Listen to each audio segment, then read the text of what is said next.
So India have named their T20 World Cup squad, and no surprises in the sense that it's a very strong squad. We're here today to chat a bit about it, get the thoughts of my co-host Nash, who's a very passionate India fan. Nash, straight off the bat, any major surprises in the squad? What do you think about the 15-man squad that India announced? From a surprises point of view, I would say Mohammad Shami is a surprise. I did not expect to see him there.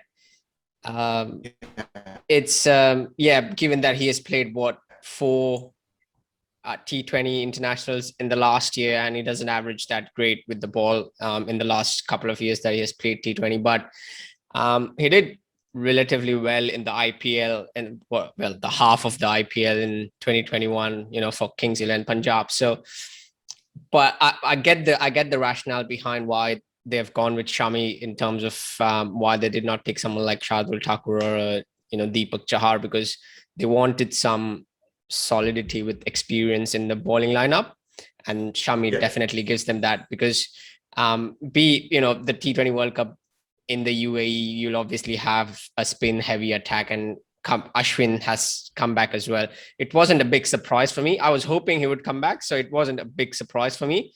And given that, Kohli said a few months ago that if Washington Sundar is not fit, then they'll definitely consider someone like Ashwin, because, Ashwin is a master operator, as we all know, in any format.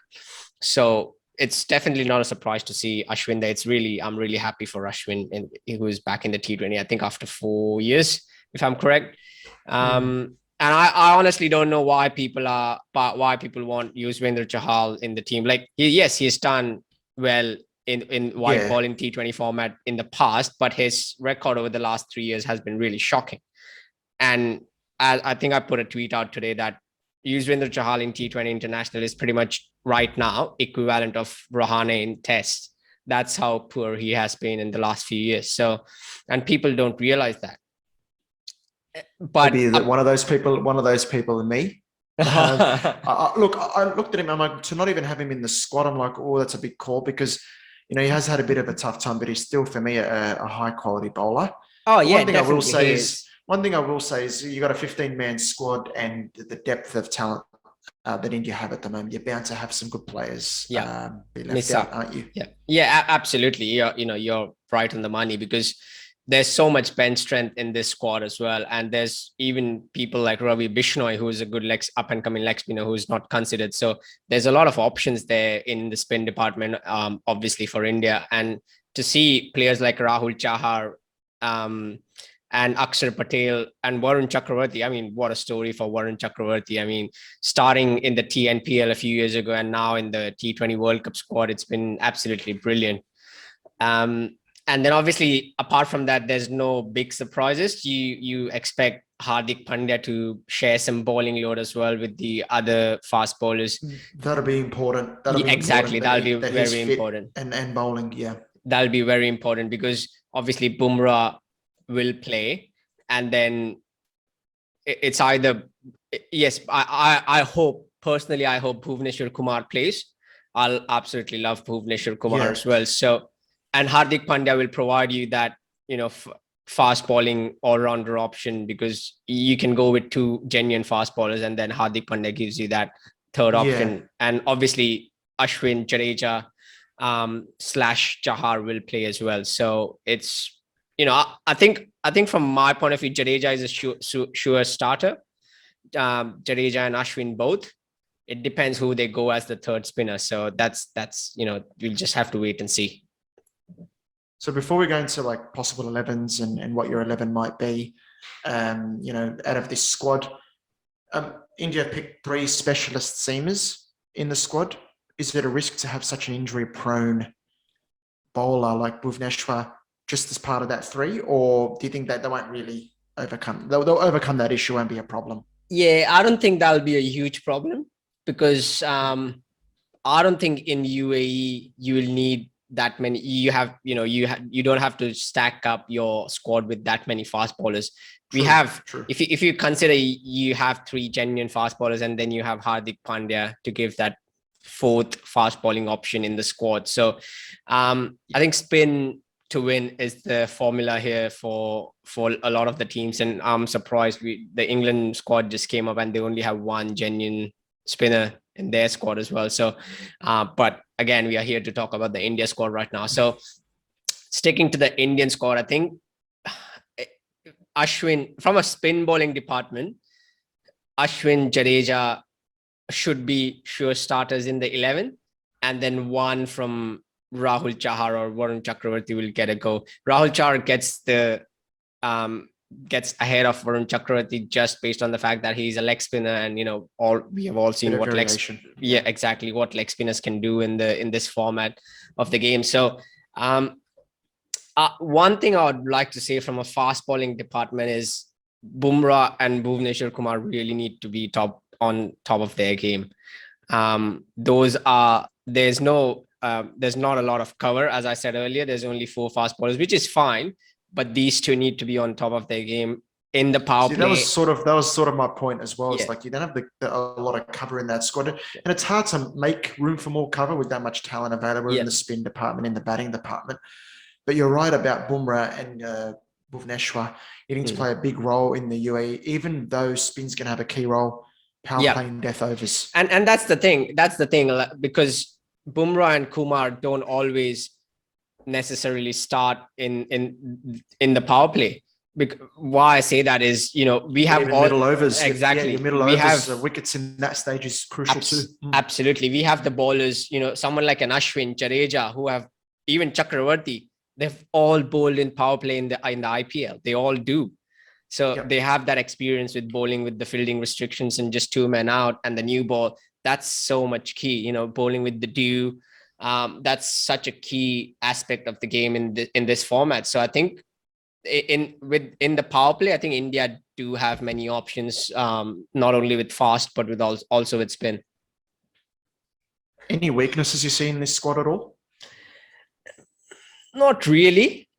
I was just thinking about that when the squad came out, like who would be the weak link, who could the opposition target? But I don't see any striking weakness, because you start with Rohit Sharma and, Kohli at the top. You got Surya Kumar Yadav, you got KL Rahul, you got Rishabh Pant. Mind you, Rishabh Pant in the last T20 World Cup, he did not have a lot of international experience. He did not make his Test debut back then. Now he's a much improved cricketer as a whole. He's a much improved, individual. He's a much improved athlete. He has a belt of more established. Exactly. He has captained an IPL side, so he knows what goes in that aspect as well. So he's much better and much threatening player for the opposition. So what's your 11 then out of this squad? Before I announce my 11, I would really like to say that I would love to see Virat Kohli open with Rohit Sharma. Yeah, I was going to ask you about that. See if you went with that option, but you did mention it previously. So maybe get your reasoning as to why you would do that instead of have maybe KL Rahul open.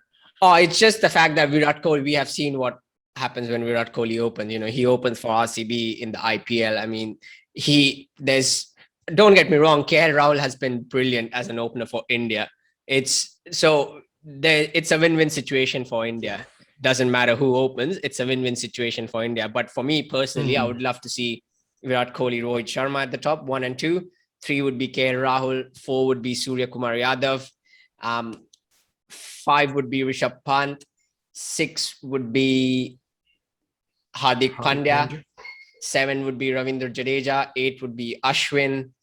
9 would be Rahul Chahar / Varun Chakravarti. 10 would be Bhuvneshwar Kumar, and 11 would be Jasprit Bumrah.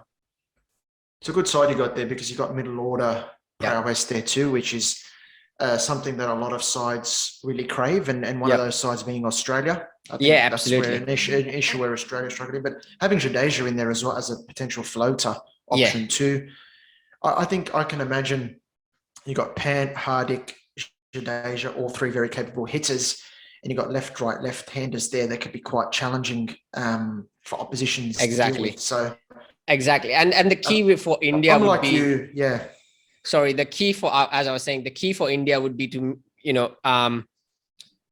have wickets in hand till 12th till the 14th or 15th over, because Rishabh Pant, Hardik Pandya, and Ravindra Jadeja can do the job of finishing at the end.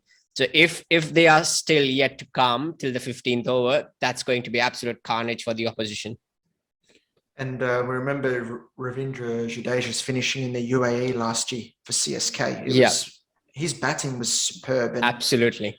He's going to have a big role to play. So to have someone down the order at 7 like that, and you could potentially use him as a floater whenever you wish. Yeah, that is a real asset to have, because say you got a right-hander in and then you feel you want to accelerate things a little bit but leave Pant a bit later, you can throw Jadeja up the order if you want to as well. So it's a big strength. I'm like you, I don't see any major weaknesses in this squad. Last question before we finish, keeping time in mind. Do you see any surprises apart from, obviously you said Yuzvendra Chahal earlier, but do you see any surprises, and what would be your starting 11 for the first T20? Look, apart from Chahal, but other than that, there's no major surprise for me because, as I said, he's had a bit of a tough time, but he's still a top-class spinner in my eyes. But as I said before, you can be a very good player in India, but you don't make the team. That's just how it is.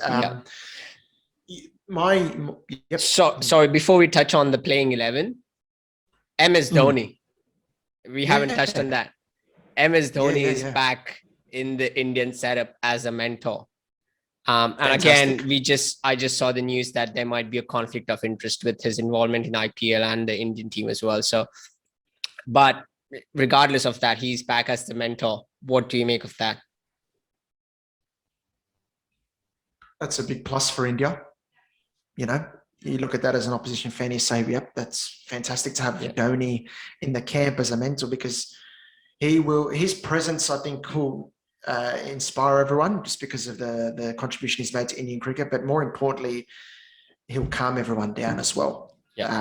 High pressure tournament, India expected to do well. I think you should be reaching the final at the absolute minimum. If you don't reach the final, that's a complete failure. So to have Dhoni there will help manage nerves, and I think to have him there as someone you can go speak to before a game, if you're feeling a bit nervous or a bit anxious, who better than MS Dhoni to have in your ranks? So it's not only about the cricketing smarts that he brings, but it's also the relationships that he can build with all the players and how the players can benefit from that. But what do you think the impact of Dhoni?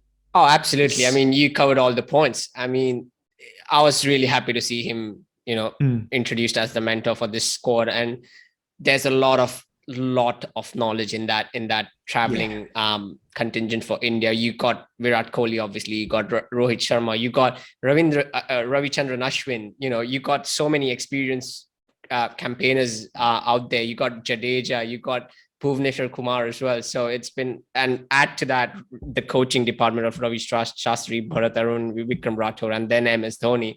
I think it as you said, India has to reach at least the finals. Anything below that is going to be a major, major disappointment.